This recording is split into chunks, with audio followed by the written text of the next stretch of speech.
And a very good afternoon, everyone. Welcome to Issues and Attitudes. My name is Jeff Owens, Interim Director at WEIU TV and Radio. My co-host is Alicia Haynes. Hi, everyone. And making an appearance today, Miss Jess Killough, the Director of the Charleston Chamber of Commerce. Welcome, Jess. Hello, thank you. Appreciate you coming in. For those who are expected to see or hear Brendan Lynch, Brendan had some obligations. So, Jess, you're kind of like the sub star, but it worked out perfect. I'm cool with being a sub star. I like it. So Brendan said he will be back maybe later on, but he had to take care of some things. So Jess is here. And really, the subject matter was going to be a lot about biking and things that are going to go on and have been going on in Charleston. But the big thing is, coming up in a few weeks here in Charleston is the Tour de Charleston.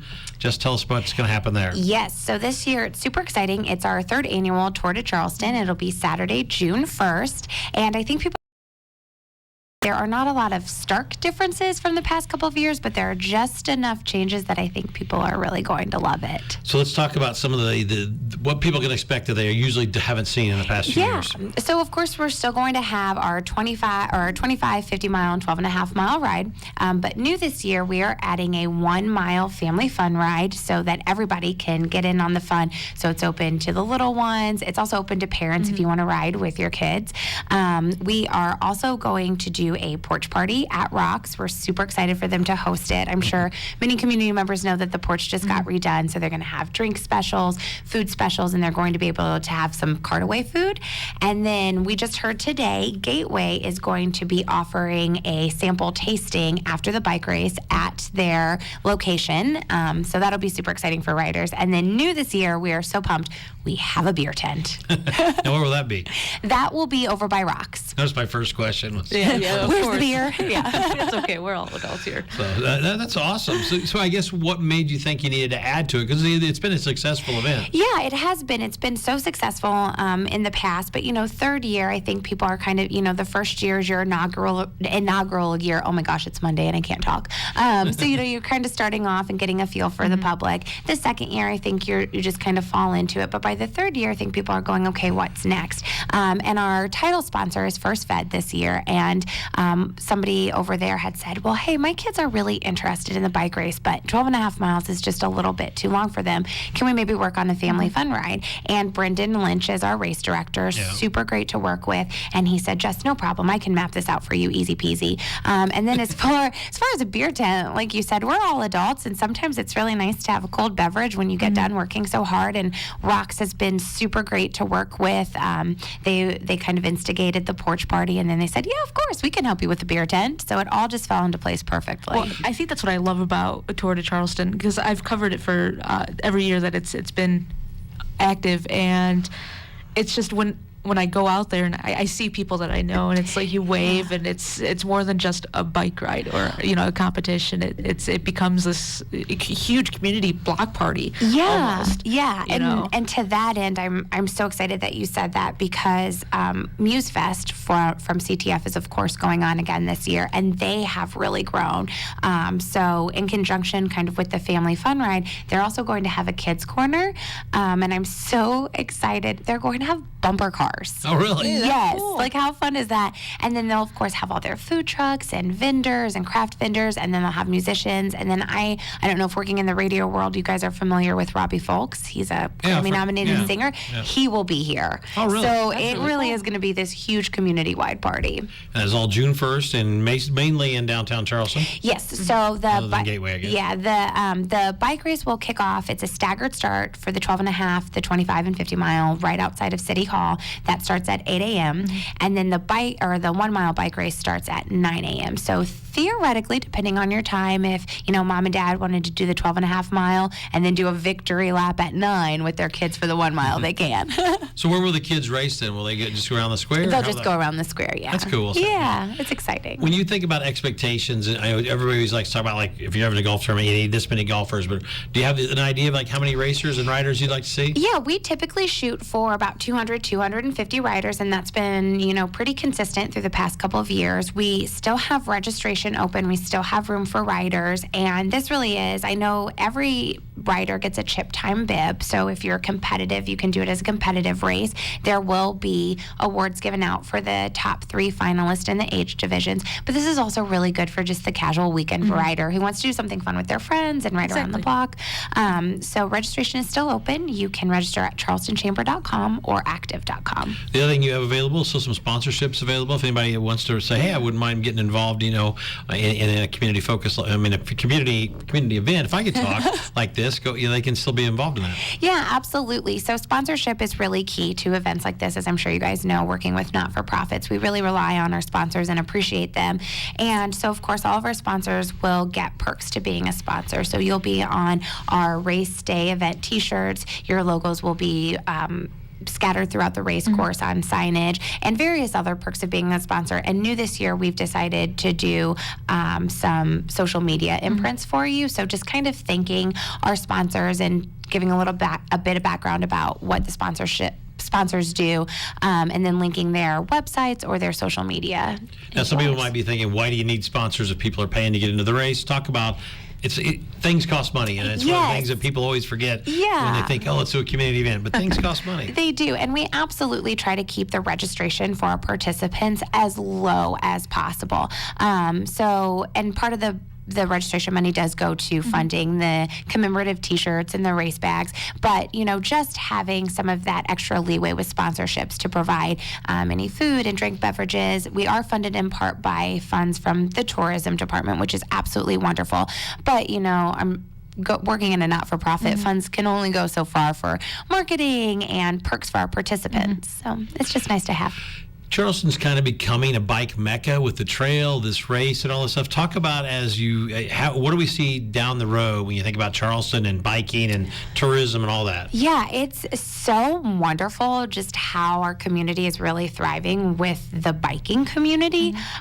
So we have our bike race June 1st, and so, it's the 3rd annual, so that's really growing. But then 2 weeks later, we turn around and we are hosting the Grand Illinois Bike Race, which is just absolutely insanely wonderful for me to imagine. Is this the first time? I believe this may be the first time that we are a stopping area, but don't quote me on that one. So what it looks like is they'll have 250 riders coming from all over, not just Illinois, but all over, and they will be riding through Illinois, and then we are a stopping point in Charleston for them. So they will be here for 2 nights in June, just being in the community. So if you see any bikers, cool. Make sure to say hi. I know that they're going to be out around the lake trails. They're going to be just kind of in our community as a resting day, and then the second day they'll get on their bikes and they'll continue. That's good for money, tourism, hotels, and restaurants, getting all that stuff. Oh yeah, it's incredible. Let's go back to you now. We'll focus on Jess Killough. Well, okay. It is here in May, so you're 5 months into this new gig. Yeah. I guess take us back why you wanted the job, and then kind of what you've learned so far this first few months. Oh gosh, I love telling this story. It seems like I always get asked this story. So I was working at the Mattoon YMCA as their marketing director, and I absolutely loved my job. The Y is an incredible place to work. It's just a wonderful place to grow in your career, and I was truly happy. But I had a few people that I knew who served on the board, and a couple of them contacted me and said, hey, we have this position open. You're very social. You know people in the community. You should apply. And it was kind of thanks, but no thanks. I'm really happy. About the 4th time I was asked, hey, do you want to apply for this position? We think you'd be really good for it. I thought, yeah, it's really nice to have some of that positive backing from people. So I went ahead and threw my hat in the ring. And I know they had a lot of wonderful applicants, but I was the one that was lucky enough to be chosen. And so I officially started in January. And it's been such a wonderful adventure so far. I have met so many great community members, really connected, I feel like, with a lot of our chamber members, and have gotten a crash course in planning a bike race. That's awesome. So what have you really learned, though, in the 5 months? I mean, you took over from Cindy, was here for almost, 20 years? 20 years, so, and so did the process of taking over somebody who just knows that position so well. Yeah. Is that tough? You know what? It was, but again, I think that we are so different from maybe other communities because this community is just, it's so incredibly welcoming to a new face and change, and everybody that I could talk to was like, oh, hey, we're so excited to have you on board. Welcome. I would say the biggest thing that I learned is in the interview process, I said I wanted to go out and meet every single one of the members, put a face to the name, and they were like, yeah, we love that idea, Jess. How long do you think it'll take you to do it? And I was like, 2 weeks, easy peasy. No, I am still working on meeting all of our members. It's just such an undertaking. They're also welcoming, and it's not just a 1 minute, oh, hi, I'm Jess, nice to meet you. It often turns into 20 or 30 minutes, and I absolutely love it. But if you're a chamber member and I haven't gotten to you yet, I promise I'm doing my best. Well, and the other thing is you're the only one in the office sometimes. I am right But now. you're a great new intern. Oh my gosh, guys, my intern is Madeline Schoonover, who used to work for this radio station. She actually starts on Wednesday, and I am, as you can probably tell, absolutely thrilled to have her. Well, she's awesome. Yeah, she's Love a good her. kid. You've seen her. You've heard her here. You've seen her at the Starbucks, and she's one of those socially. You just so far understands everything about social media and how it works. So she'll be great for you, and hopefully she might even be back on the air sometime next year with us, depending on school and what she does there, and depends how much time you need. But, yeah, so that's good news when that's two local Charleston people too, Right. which I think is also very vital for the Charleston Chamber of Commerce. I hope you agree. No, I absolutely agree. I think it's so wonderful to have two people who have grown up in this community, who know this community. Both Madeline and I went to school at Eastern. Maddie's finishing up her degree here. I graduated in 2010. Oh yeah, you're so old. Hey, I just turned 30. I'm getting there. I'm pushing it. But yeah, I just think that we're both really hands-on with the community. We love it so much, and I think that is integral when you are working for the Chamber of Commerce. That's a good answer there. The other thing is, I didn't realize until you got here, is that this is the 100th anniversary of the Charleston Chamber of Commerce. So talk about what you're going to do and how people can get involved there. Yeah, I am wildly excited for this. So the Chamber was founded in 1919, and it was actually founded by a group of businessmen, and the head of it actually worked for the newspaper that's now our JGTC. So I think that's a fun little nugget of history. Yeah, mostly when you're talking to the journalists, right? Yeah, right. Nugget of history for the journalist there. But it's just so exciting to me to think that we've been helping this community and helping our business members for 100 years. And so I really wanted to do something that would commemorate this great year. And so we were kind of brainstorming, my board and I, and what we've come up with is we are going to bring back the Lutery. Dun, dun, dun, There you go. for this year alone. And so it's going to be kind of a speakeasy 1920s vibe. Cool. Yeah. I'm excited. You like that? There's a bunch of speakeasies in Chicago that we visit quite frequently, and it's a lot of fun. I didn't know that was a thing. Yeah. So that's what you guys are talking about when I came in. Yes, So do you know? Yeah, I know it's brand new, but how much details are you allowed to give, and when, where, and how, or is it all TBA? I am in the planning process right now, and I was actually up in Chicago this weekend, and I went to a speakeasy for research, and I really am looking into just getting. I think decorations are really important, getting people on board. I will say that we are planning on having some of those classic kind of speakeasy games available, and we're going to have celebrity dealers, and then we are looking into having it here at Eastern. And I don't want to give away too many details, but I am pretty excited about this whole process. That's cool. That is really cool. And I think you could tie in the Lutery with 100 somehow. My mind is working with the 00 and. I right? think so too. Yeah, there's got to be a way to do that. Look right? at your. I tell you what, putting your you marketing designed. hat. Well, I think it was with the L. It could be a 1 and the 00 and Lutery and 100. There's No, a way that's to a great idea. Somebody There's a way to smarter do than it. me figured it out, but there's the nugget you may have from me. Yes, we'll stick Maddie on it. See There what you she go. can do. There you go. That's really cool. Yeah. Obviously, 5 months into the job, something a little bit new, even though you've done a little bit similar at the YMCA. But what about community feedback and input so far? What have they said to you about the good, the bad, the ugly, if there is any of that? Yeah, I will say that the community and the members as a whole have been really helpful, but also very kind. They don't really have a lot of negative to say about the Chamber. I think the Chamber is one of those organizations that if you are in it and involved with it, you really understand what a benefit it is to you and your business as as far as marketing and networking and getting the word out about your business. So really what I've heard is just, kind of keep on keeping on. And as far as the changes that we're bringing about, like the changes to the bike race, that's been really positive. I think people kind of appreciate something a little bit new, a little bit different, just changing it as the years progress to change with the times. I have gotten a lot of positive response bringing back the luterie. I think people are excited for that. And really, I think right now people are just looking forward to seeing where the chamber goes. There you go. We're talking to Jess Killough from the Charleston Chamber of Commerce. What I've noticed, one thing about Charleston lately is a lot of new boutique businesses have popped up, smaller businesses have popped up, and that's really the backbone of any community. So what do you think the reason for so many of these kind of just in the last really year have popped up here in Charleston? Yeah, I think that people are really seeing what a benefit it is to open a business in Charleston and live and work in Charleston. We definitely have that very strong community here. I think being a smaller community really enables that, especially with our businesses. When a new business opens, that it's open. It doesn't get lost in the shuffle, and people are so quick to frequent it and support it. And our members are just so wonderfully supportive of one another also.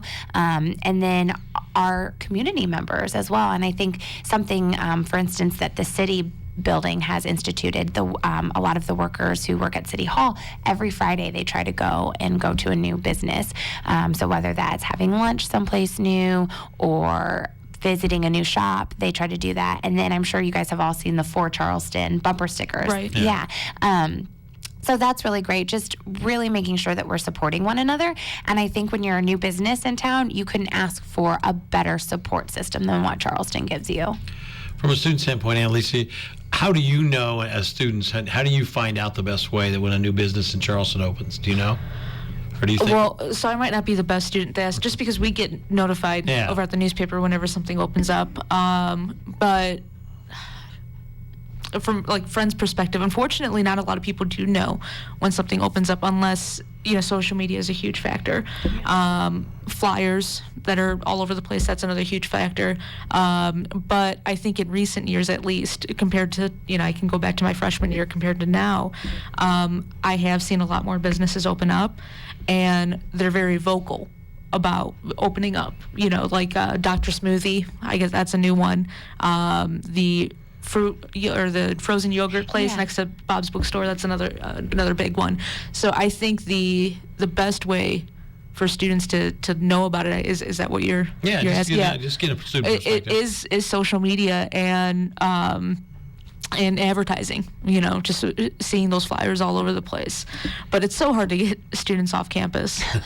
and that's, from covering the campus for 2 years during the summer especially, it's just so hard to get them to realize all that Charleston has to offer. Obviously, people have to join the Chamber of Commerce, Jess. So when you see a new business open up, do you go in there and make a pitch, or do you try to talk to them from your point of view to get them to join? Yeah, so I have a lovely group of people who are chamber members, and they are chamber diplomats. And so they volunteer, and we meet once a month to talk about various new chamber news, and then also any new businesses that have opened up. And so typically what happens is a chamber diplomat will go and visit a new office and introduce themselves and just say, hey, I'm with the Charleston Chamber, welcome to the community, and really just initiate a conversation with them and then start the pitch. And then I will usually follow up and go in, introduce myself and say, welcome to the community. Here's a little bit more about what the Chamber is and what it can do for you. And then one great thing that I truly love about the Chamber is that we do ribbon cuttings for all the new businesses, regardless of if you're a Chamber member or not.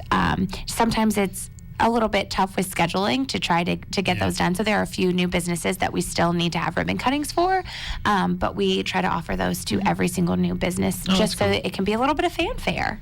That is really nice.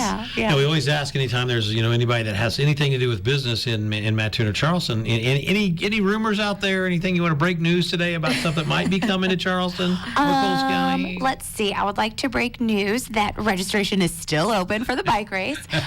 Break news that the luterie is happening. And I guess from a chamber standpoint, this is in the works, but I'm so excited about this. And I think it really plays well into what you were talking about, getting students more involved. We are working on developing an app for the city as a whole. And what it will do is it's great, I think, for newcomers into town. So you get the students and their parents who are new to Charleston. They drive down Lincoln Avenue and they go, great, this town is beautiful. We love it. But where can I go to get X, Y, and Z?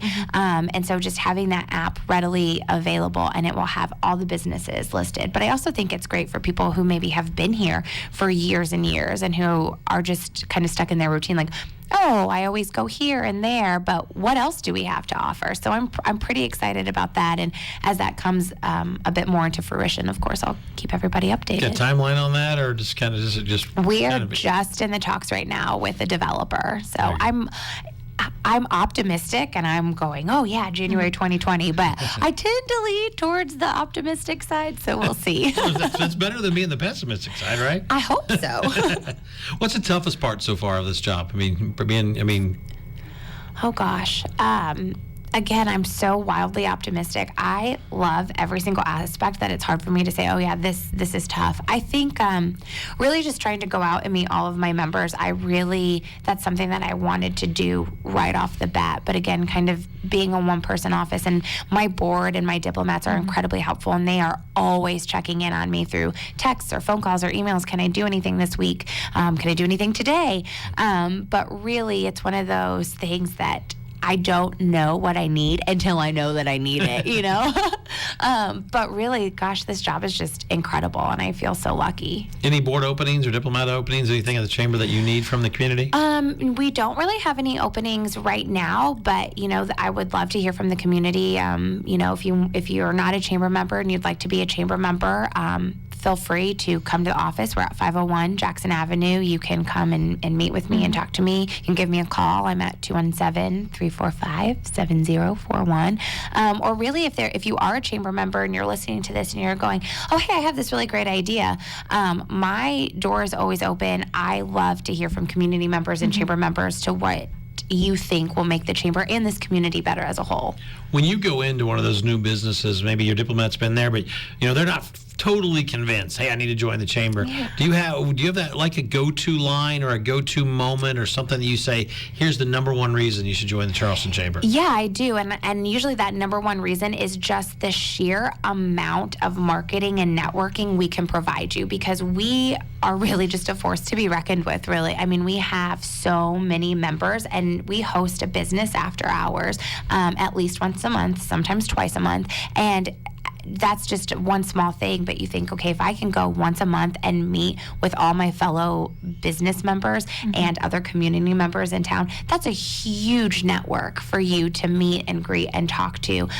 We, of course, have social media. We've got a Facebook page, an Instagram page, a Twitter page.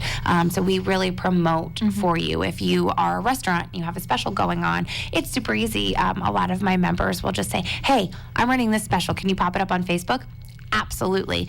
We've got newsletters that go out, and really, you would be surprised how many people still call the Chamber of Commerce and they go, hey, I need a dry cleaner, or hey, I'm looking for this restaurant, or hey, I'm new in town and I need a graduation dress. Where do I go? And when you're a chamber member, you are the person that I recommend.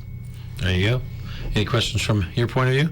No, I think that people don't really recognize the work that any Chamber of Commerce does, just in general, not just like with Charleston, but I think it's like an across-the-board type of thing. And do you work with other chamber directors in the area? We had Ed on just a couple weeks ago. Oh, yeah. So, funny story. I actually used to work for Ed. I had lived in Chicago for a couple years and came back, and he needed an interim communications person. And so I had known him for a while because I had worked with Matt Toon Tourism. And we had met there, and he said, hey, I need a position. You need a job. What do you think? And it was a great learning experience. It really helped me understand the Chamber of Commerce a little bit more deeply. And so, yeah, Ed and I work very closely together.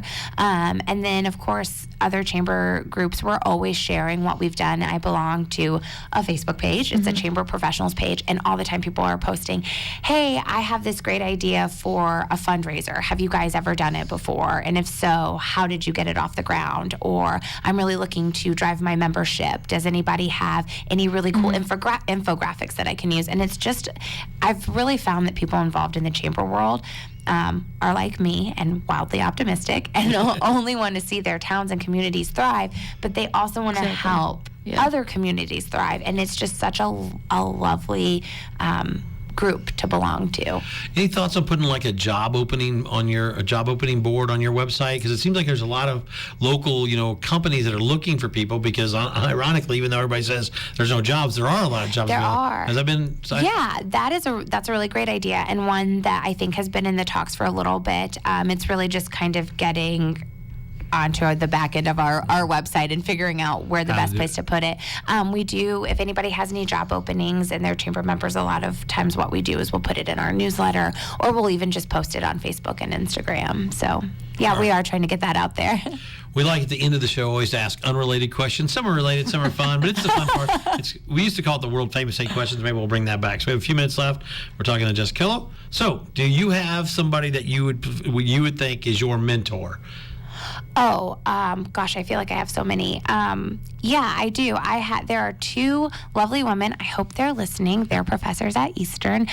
Jeannie Ludlow and Stacey Elder have Yes. yes. They. Sorry. I feel like Both of them. Yes, they're great. They're wonderful women. I was so fortunate to have them as professors.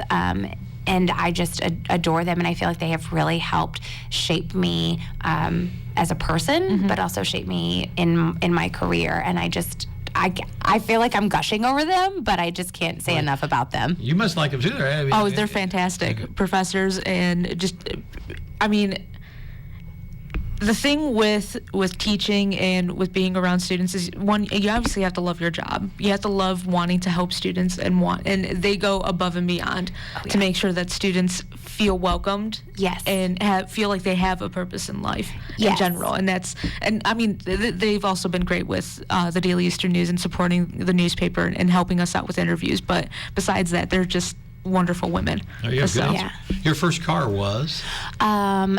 A silver Alero with the license plate Cajun QT, because I grew up in Louisiana. Yeah. First car, Emily?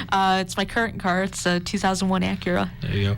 Business type that you wish Charleston would have or get? Business type. All of them. Let's just bring all of them here. Anything you wish would come here? Business type. We don't have to say names. I want an old-fashioned arcade. Is that like what you mean by business type? Yeah, I did restaurant. Yeah, or like an steakhouse. arcade. Like up north, they have like these arcade bars, and they have like old Pac-Man machines. Yes, I I'd actually love went that. to one of those this weekend too. Research, you know. Exactly. No, Yes. I would love one of those in Charleston. That would be fun. Favorite college class, individual class that was your absolute favorite? Oh, my freshman year, and I can't remember the professor, that's terrible, but History of Society and Religion was the most mind-blowing, fun class. It was the first time I'd ever been in a class where you didn't have to like raise your hand or anything, and it wasn't a lecture hall. I think there were only 12 of us in the class, and we sat in a circle, and it was just, I loved it. Get a favorite class? I have a lot, All right. but definitely the political theme classes. So. Dog or a cat person? I have 3 cats. And I there's would like that. a dog, and if my fiance is listening, that would make a great birthday present. Well, he better be listening. Dog or a cat person? Well, I have a cat. I have 1 cat, but we're getting a dog in July, so There you go. both. Congratulations. Her name's Growler. She's great. Website that Jess Killough has to visit every day. This sounds kind of pretentious, but I go on CNN every morning just so I can make sure that I know what I'm talking about throughout the day. I don't know that. Okay. No, that's really good, actually. I wish more people There you visited go. news sites. So. There you go, Jess. Thanks so much for coming in today. Oh, thanks for having me. Best of luck. This Thank is you. WEIU.